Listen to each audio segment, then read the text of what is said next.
오늘은 분별력의 네 번째 시간으로 설교를 읽어봅니다. 시작. 영들을 다 믿지 말고 분별하라. 요즘은 참 이 시대를 사는 모든 사람들에게 분별력이 필요한 시대입니다. 이 시대를 무슨 시대라고 얘기하느냐? 포스트 트루스 시대라고 얘기를 합니다. 제가 영어를 써서 죄송한데 왜 영어를 썼느냐 하면은 이 언어가 만들어진 것이 외국에서 만들어졌기 때문에 그것이 이제 세계화되면서 이제 들어와서 자리를 잡기 시작합니다. 예를 들어 포스트 모더니즘은 다 알지 않아요, 여러분? 포스트 모더니즘은 사실 1960년에 유럽에서 시작이 된 겁니다. 유럽, 프랑스에서. 이것이 이제 전 세계적인 뭐 베트남 전쟁이라거나 이런 것들과 맞물려 가지고 우리 한국에는 포스트 모더니즘을 일반 사람들이 알게 됐을 때가 1990년 정도 돼요. 그러니까 한 세대 만에 들어와서 우리나라에 알게 된 것이 지금 포스트 모더니즘 모르는 사람이 없잖아요.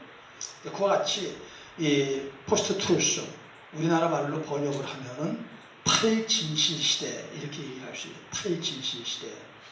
이 단어는 사실 30년 전에 한 희곡 작가가 사용했던 단어인데 아무도 주목하지 않았죠. 그런데 이제 이것이 요즘 되어져가는 이 사회적 현상, 전 세계적인 사회적 현상으로 보면 이게 진짜인지 가짜인지 이게 말이 되는 건지 이런 현상들이 너무도 많이 일어나는 거예요. 세계 최고의 나라인 미국에서도 일어나고 유럽에서도 일어나고 대한민국은 말도 못하게 왜 모방은 세계에서 최고로 잘하는 나라가 우리나라가 그냥 좋은 것이고 나쁜 것이고 그러다 보니까 이제 이것이 우리나라에도 이제 일어나고 있는 현상, 특히 정치권에 있는 사람들이 많이 그런 걸 하잖아요. 그러면서 이것이 뭔가 이제 사람들이 이해해 가기 시작하는 것입니다. 그 핵심 단어가 포스트 트루스, 탈진실이라고 하는 단어입니다. 탈진실이라는 단어는 이런 겁니다. 진실 따위는 중요하지 않다는 것입니다. 진실 그런 건 중요하지 않고 어떻게 하든지 감성을 이용해 가지고 수많은 대중들, 표를 찍는 대중들, 소비하는 대중들, 그 사람들의 마음에 들면 된다는 것입니다. 더 나아가서는 진실이라고 하는 것은 행동을 계속 반복하면 진실이 되어버린다는 것입니다. 아주 위험한 것이죠. 그래서 거짓 이 거짓 진실이냐? 얼마 전에 잘생긴 미남, 근데 조금 더 굉장히 잘생긴 미녀의 사진이 나왔어요. 근데 그들이 어디에 있는 사람들? 교도소에 있는 살인죄. 그랬더니 댓글이 달렸어요. 수백만 댓글이 달렸습니다. 수십 죄를 저질렀냐? 그렇게 잘생긴 사람들이, 그렇게 예쁜 애들이 이런 현 세계적인 현상이 되어버린 것입니다. 요새 사람들은 자기가 보고 싶은 것만 보고 우리가 살고 있다는 것을 우리가 알면서 우리가 그 안에 빠지지 말아야 됩니다. 성경은 이렇게 얘기합니다. 마지막 시대는 커다랗게 속이는 시대가 온다는 것입니다. 그래서 너희는 속지도 말고 속이지도 말라는 거예요. 내가 속지 않으려고 속이는 겁니다. 왜? 속으면 손해보지 않아요. 선제적으로 속여버려서 내가 속지 않은 거로 손이 안 보겠다는 것입니다. 그래서 의인이 전부 없어지고 진실한 사람이 전부 없어지고 헤어져가는 시대가 우리가 사는 이 시대인 것이죠. 그런데 사실 거짓이 없는 시대는 없었습니다.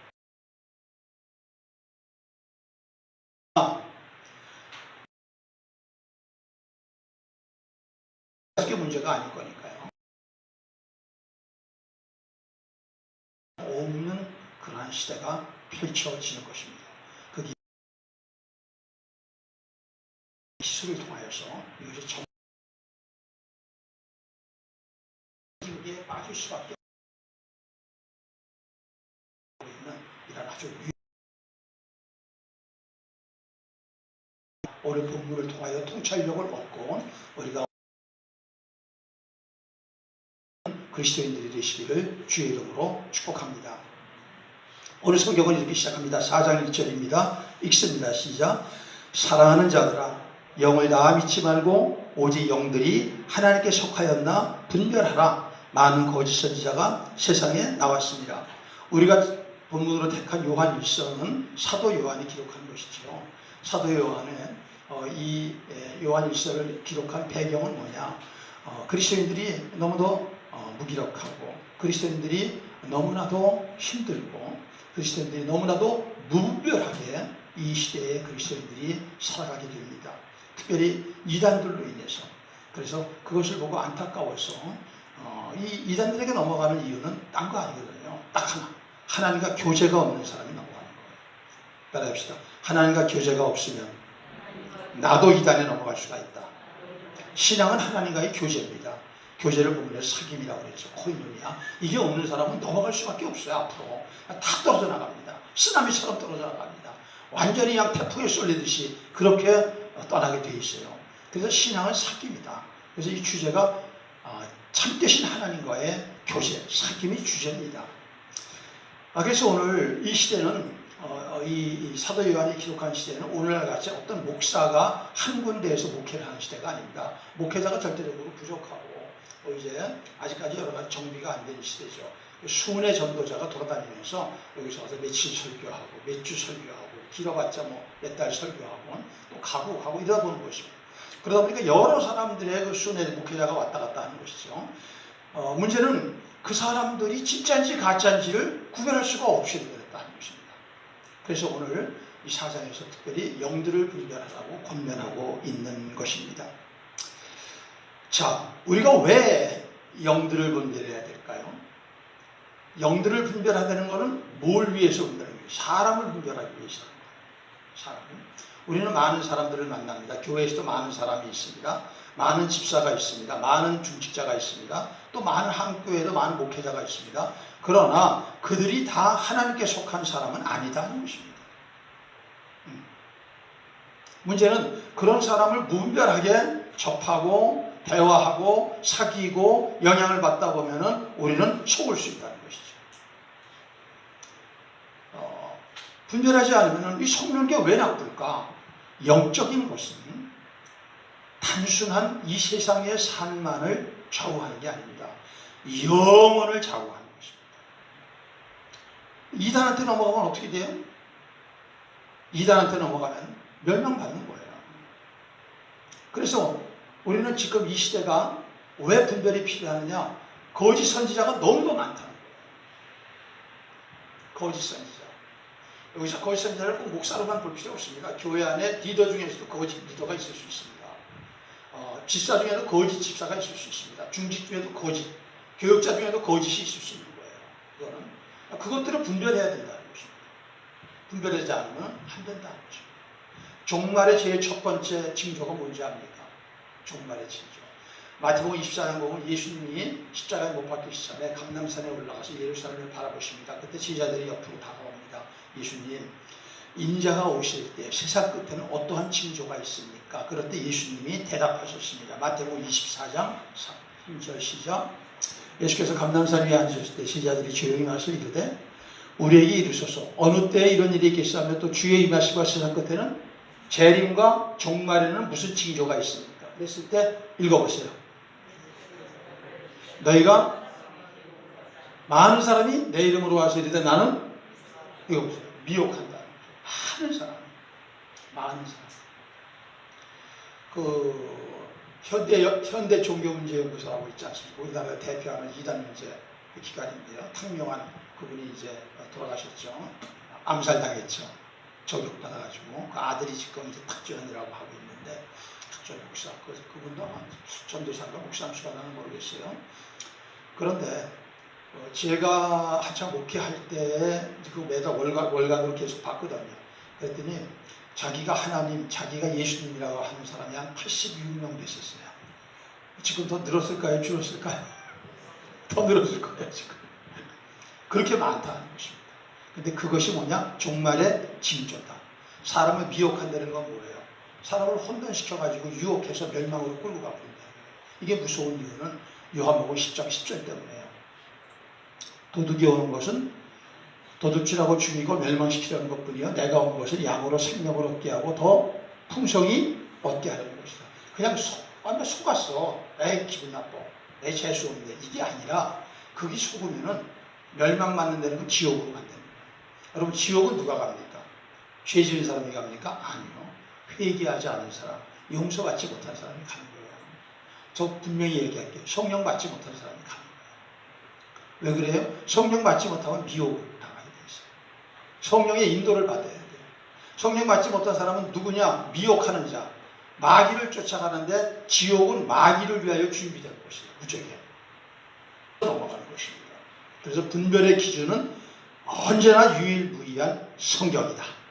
이것을 여러분들 갖고 있어야 돼요. 두 번째는 뭐냐면 인격입니다. 인격. 그 사람을 볼 때 일단은 이렇게 접하지 않아요.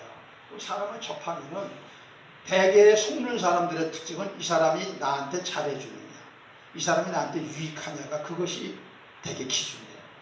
그게 바로 속는 지름길입니다. 이런 거죠. 잘해주는데 왜 잘해주느냐. 따라합시다. 잘해주는데 왜 잘해주느냐. 이것만 명심하고 있어도 절대 사기에 속지 않습니다. 절대 안 속습니다. 교인들도 무지하게 사기 많이 당하거든요. 이 사람들 얘기해보면 다 이게 없습니다. 좋은 일이 오면은 이래. 이게 하나님의 축복이에요. 욕심 때문에 그렇게 받아들이는 것이죠. 여러분, 세상에 공짜는 없습니다. 눈먼 돈도 없습니다. 다. 그래서 그 생각만 한번 해보면 되는 거예요. 그러려면 그 사람의 인격을 보게 되는 것이죠. 예수님이 뭐라고 그랬어요? 그의 열매로 그들을 알지. 여기서 열매라는 건 뭐냐? 기적이나 은사나 표적보다 중요한 것은 그 사람의 성품이다.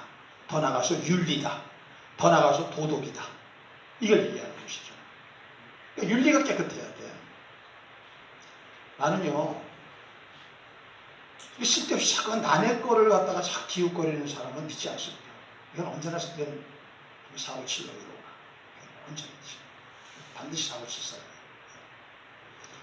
제가 이제까지 살아온 걸 보니까 그렇더라고요. 남의 거를 탐하고 남의 거를 넘보고 남의 것을 더 나도 가지려고 하는 사람들은 거의 다 그 속에 있는 것을 모르는 거예요. 자기 안에. 이게 욕심이거든요. 그럼 욕심이 잉태한지 몰라요? 죄. 그래서 윤리를 가지고 판단을 해서 그것이 영을 분별하는 것입니다. 예수님도 그러셨잖아요. 주여 주여 하는 자마다 천국에 들어갈 것이 아니요. 뭐라고 그래요? 하나님의 뜻대로 행하는 자예요. 하나님의 뜻대로 행하는 자예요. 아까도 그러잖아요. 왜 시험하느냐? 하나님의 뜻대로 행하는지 안 하는지 보려고 하신다는 거예요. 하나님이. 성경은 우리에게 윤리와 도덕을 세상 사람보다 더 해야 된다고 얘기를 합니다. 근데 지금 한국교회가 그렇게 돼 있어요. 한국교회가 그들보다도 못해요. 그래서 이렇게 엉망되고 있는 거예요. 그러니까 교회가 세상보다 짜야 되죠. 소금이니까. 짜면은 세상이 안 썩는 거예요. 교인들이 더 거짓을 하니까. 돈을 얼마나 좋아하는지 모르고 거짓말을 얼마나 잘하는지 몰라요. 교인들이. 그러니까 결국 세상이 거침없이 포스트 트루스 시대로 들어가 버리게 된 것입니다. 그 역할을 못하는 거예요. 빛이 되는 게 뭐예요? 드러나는 거 아니에요. 근데 교회가 대형화되면서부터 공동체가 사라져버리게 되니까 교회 안에 성도들끼리 아무런 진실이 없어요. 정직이 없어요. 서로. 그게 교회 아니에요. 흉악한 집단들로 되버린 교회가 한두 교회가 아닙니다. 목사하고 성도들이 모르고 성도들끼리도 모르고 주지들끼리도 모르고 아니 뭐 지금은 부부끼리도 모르는데요. 이러한 시대에 시대가 그러니 아니요. 시대가 그러니 교회는 정직해져야죠. 교회는 더 윤리적이어야죠. 교회는 더 빗대야죠. 할렐루야. 그걸 보라는 것입니다. 그리고 이 윤리의 끝자락에 나오는 것이 뭐냐? 사랑인데 어떤 사랑이냐? 이해관계가 없는 사랑. 이해관계를 초월한 사랑. 교회는 이렇게 생각하시면 돼요. 이해관계가 들어가면 망합니다. 반드시. 예수 이름으로 주고 예수 이름으로 받는 거예요. 이해관계가 들어가는 거예요. 내가 이걸 줬으니까 너도 날 뭘 줘야 된다는 거예요. 이러면 망하는 것입니다. 제가 한번 이런 일이 있습니다. 어느 사업장에서 우리 교회 다니는 분이 아닌데 우리 교회 중직이 여기 가서 사업장에 좀 이렇게 창립이 돼가지고 사업장 예배를 들어가라고 예배했어요. 예배를 드렸습니다. 예배를 들어가고 봉투를 줘. 봉투 안 받거든요.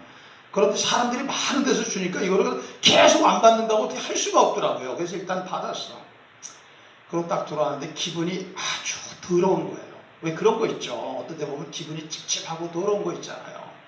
그래가지고 바로 불을 안수집사님을 불렀습니다. 그래가지고 거기다 드리면서 안수집사님, 내가 이거 그분이 그렇게 해서 내가 사람들 앞에다 거절할 수 없어서 받았는데 나 이거 안 받습니다. 전해 주십시오. 아이 그거 뭐 이제 그냥 한 건 더 그냥 받으시면 되지 뭐 그렇게 까딱스럽게 합니까? 그래요. 아이 그럼 주었어요. 3일이 안 돼서 자살했어요. 어떤 사건이 터진 거예요. 터졌는데 이 사람은 예수님에 대한 올바른 신앙 고백, 예수님에 대한 올바른 태도, 그것이 마지막 영을 분별하는 기준이라고 가르쳐 주시는 것입니다. 사랑하는 성도 여러분, 마지막에 속지 마십시오. 마지막에 이제까지 잘하다가 왜 그러냐? 앞으로는요, 걷잡을 수 없는 속임의 시대가 옵니다. 걷잡을 수 없는. 이 개신교에 참 위험한 건 뭐냐 하면요, 카톨릭은 어쨌거나 카톨릭 전체 교황으로 인한 바티칸의 지휘 통제를 받아요. 그런데 개신교는 교단의 통제를 받다가 지금은 교단도 필요 없어요. 교단하고 안 맞으면은 교회만 조금 크면은 야, 나 이 교단 안 있어. 신문에다 딱 탈퇴 교단 나고 감리교회에 있다가 장로교로 가고 장로교회에서 수많은데 이런 식으로만 바뀌는 거예요. 그게 이게 얼마나 위험한 것입니까? 그래서 지금은 뭐냐? 교회가 중요한 것입니다. 그 교회의 목사가 중요한 것이요. 그 교회의 중직들이 중요한 것입니다. 목사와 중직들이 다른 믿음을 가지면 안 돼요. 그걸 하지 말아야 돼. 그 중직 나가야 돼. 다른 믿음 갖고 다 이상한 짓 하면 안 되는 거예요. 그거는. 그래서 믿음이 서로가 하나로 통일돼 가지고 이 교회를 울타리를 딱 쳐서 요새를 태워. 요새. 성체 요새를 세워서 마귀가 뚫고 들어오지 못하게 만드시거든요. 이 마귀가 무수하게 뚫고 들어올 겁니다. 그런 곳에서 우리가 보호를 서로 받는 것이고, 우리의 자녀들은 우리가 그렇게 서 있지 않는데 어떻게 보호를 받습니까? 걔네들은 그냥 끌려가서 먹잇감 되는 거예요. 마귀에게 그냥 먹히는 거예요. 우리 없어져 봐요. 그들은 하루아침에 믿음 배반해버려요. 하루아침에. 이런 시대가 된다는 것입니다. 얼마나 참 이 시대가 위험한 것인지를 우리가 알아야 되는 것입니다. 말씀을 맺으려고 합니다. 저는 이 시대가 어떠한 시대냐. 계시록 2장 3장에 보면 그 요한 계시록이 7교회가 나오지 않습니까? 그 7교회 중에 맨 마지막 라오디게아 교회가 지금 우리가 사는 이 시대의 교회입니다. 그 시대를 뭐라고 얘기를 합니까? 그 라오디게아 교회를 향하여 예수님은 단 한마디의 칭찬을 안 하십니다. 네가 차지도 않고 덥지도 않고 미지근하니 내가 너를 토해내친다고 합니다. 그런데 문제는 그 라오디게아 교인들은 그렇게 생각 안 합니다. 나는 부요해, 부족한 것이 없어. 이러고서 나는 예배 잘 드려, 공예배 다 드려, 새벽기도 드려, 11조 드려, 봉사해. 뭐가 문제야? 성경 공부 다 했어. 이렇게 나오는 거예요. 그러니까 예수님이 뭐라 그러시느냐? 내가 실상을 말하노니, 자, 라오디게아 교회 3장 14절부터 자, 라오디게아 교회 사자에게 편지하노니, 자, 내가 내 행위로 하노니 내가 차지도 아니하고 뜨겁지 아니하도다. 16절. 이같이 미지근하여 뜨겁지도 아니하고 차지도 아니하니 내 입에서 너를 내뱉어버린다는 건 뭡니까? 망한다는 거죠. 하나님이 보호해 주시지 않는다는 거죠. 이거는 예수님이 내가 말하기를 나는 부자라 부여해 부족한 것이 없다 하나 내 곤고한 것, 가련한 것, 가난한 것, 눈먼 것, 벌거벗은 것. 실제는 뭐냐? 너희는 믿음이 찌도 없다는 거예요. 찌도 없다는 거예요. 겉으로만 모양만 있다는 거예요. 예수님이 이렇게 말씀하시는 거예요. 곤고하다는 건 뭐예요? 고통스럽고 그 속은 영적인 고통 투생이야. 그 다음에 가련해. 불쌍한 거죠. 그러니까 어서 내동댕이처럼 거지같이 이렇게 사는 거예요. 영적으로 나도 믿음이 없이 가난하죠. 눈 못 떼는 거 분별도 못하죠. 벌거벗은 건 뭐예요? 우리는 예수 그리스도의 옷을 입어야 됩니다. 옷이 없는 벌거벗은 일이 얼마나 수치스럽습니까? 수치되는 건 죄가 있다는 거고, 여전히. 그럼 어떻게 하느냐? 해결책 18절 나옵니다. 내가 너를 권하노니 내게서 불러야 한다는 금을 사서 흰옷을 사서 안약을 세 가지 쳐박으래요. 불로 연단한 금이라는 건 뭐냐? 금은 믿음을 상징합니다. 어떤 믿음? 불로 연단했다는 것은 그만큼 그 믿음이 실제적으로 환난과 고통과 곤고함을 통과해가지고 정금같이 됐다는 거예요. 가짜가 아니라 불을 통과해야 금은 진짜인지 가짜인지 알려지는 것입니다. 그런 믿음. 그러니까 다시 말하면 환난에 들어가면 대신하는 믿음이 아니야. 환난에 들어가도 그 믿음 지키는. 이게 불로 연단한 금입니다. 그래서 환난이 오는 거예요. 대환란이 오는 것입니다. 오늘 아침에 제가 뉴스를 딱 봤더니요. 지금 지구가 2100년까지 목표가 1.5도만 올라가게 한다는 거예요. 계속 온난화되지 않아요. 그런데 10년 후면은 1.5도에 올라가 버릴 수 있겠대. 여러분, 정말 가까이 왔어요. 이 가까이 왔다 할 때 여러분들이 어둠 침침해지면 안 돼요, 얼굴이. 할렐루야. 놀렐루야. 그리고 기뻐하셔야 돼. 언제까지 이런 지옥에서 살겠어요? 점점 지옥화되는 게 뭐가 이렇게 좋아요? 맨날 다니는 것이 그냥 병원 쇼핑 몇 개 없고, 쉬는 밖에 없고, 온 사지밖에 썩어 들어가는 거 몇 개 없고, 뭘 그렇게 좋아요? 예수님 오셔서 다시 고통도, 아픔도, 슬픔도, 애통하는 것도, 다시 썩는 것도, 죽는 것도 없는 진짜 천국이 돼야죠. 진짜 부활의 때가 돼야죠. 여러분, 그래서 마지막이 될 건 일어나 머리를 들라는 것입니다. 자, 아직 딱 보여주세요. 자, 믿음. 두 번째는 뭐예요? 신옷. 신옷은 뭡니까? 신옷이 되는 건 언제든지 깨끗하게 된 것, 죄와 관계된 것입니다. 네가 성도는 뭐예요? 성도는 구별됐다는 거 아니에요? 거룩하다는 거 아니에요? 행실이 더러워하지. 그러면 안 된다는 것이죠. 그래서 계시록 19장 18절에 보면 이 세마포 신옷이 성도들의 옳은 행실이라고 하고 있어요. 예수 그리스도로 옷 입은 사람들은 이제는 행실을 바꿔야 돼. 그 다음 안약은 뭡니까? 눈이 안 보이는 거, 분별력을 가져야 되는 것이죠. 분별력이 없어 그렇게 사는 거예요. 이 세 가지가 마지막에 필수하다는 것입니다. 정금 같은 믿음, 흰옷, 그 다음에 분별력을 가져야 된다. 이렇게 해야 마지막에 이 사람, 내가 사랑하는 자를 책망하여 징계한대. 징계받는 거예요. 징계받기 전에 이렇게 해야죠, 우리가. 그러므로 내가 열심을 내라 회개하라고 했습니다. 우리 양문교회가 많은 교회 중에 하나로 끝나지 마시기 바랍니다. 많은 교회 중에 하나 되면은 교회로 끝나지 못해요. 결국은 배도자로 끝납니다. 마지막 우리는 끝까지 영적으로 분별해서 영적 싸움에 승리하는 자가 되셔야 돼요. 사실 영분별이라고 하는 거, 분별은요 영적인 싸움입니다. 그래서 에베소 6장 10절에 보면 분명히 나와 있어요. 우리의 씨름은 끝으로 너희가 주 안에서 그 힘의 능력으로 강건하여지고 마귀의 간계를 능히 대적하기 위하여 하나님의 우리의 씨름은 혈과 육을 상대하는 것이 통치자 권세들, 어둠의 세상 주관하는 하늘의 이 악령들이거든요. 악령들의 싸움이다. 악령을 분별해내는 것입니다. 성령과 악령을 분별해내는 것이 영적 전쟁의 핵심입니다. 여러분 성령을 받으셨습니까? 확실히 받으시기 바랍니다. 받았는지 안 받았는지를 안 받은 거예요. 받았는지 안 받았는지를 안 받은 겁니다. 분명히 받으셔야 돼요.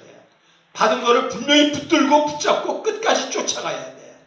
그리고 성령의 충만함을 가지고 다른 사람들도 내가 부축할 수 있는 사람으로 힘을 얻어야 돼. 가족을 구원하겠다는 사람이 자기 하나의 믿음을 불러낸다. 금도 없고 신업도 없고 안약도 없고 이거 뭐하는 거야? 자기 자체가 위태로워. 우리가 이 세 가지를 잘 준비해서 우리가 마지막 시대를 분별해 나가며 우리가 최후의 영적 전쟁에 승리함으로 말미암아 다시 오실 주님 앞에 나와 내게 속한 자들이 다 그 앞에 서는 놀라운 이기는 자들 되기를 주의 이름으로 축복합니다.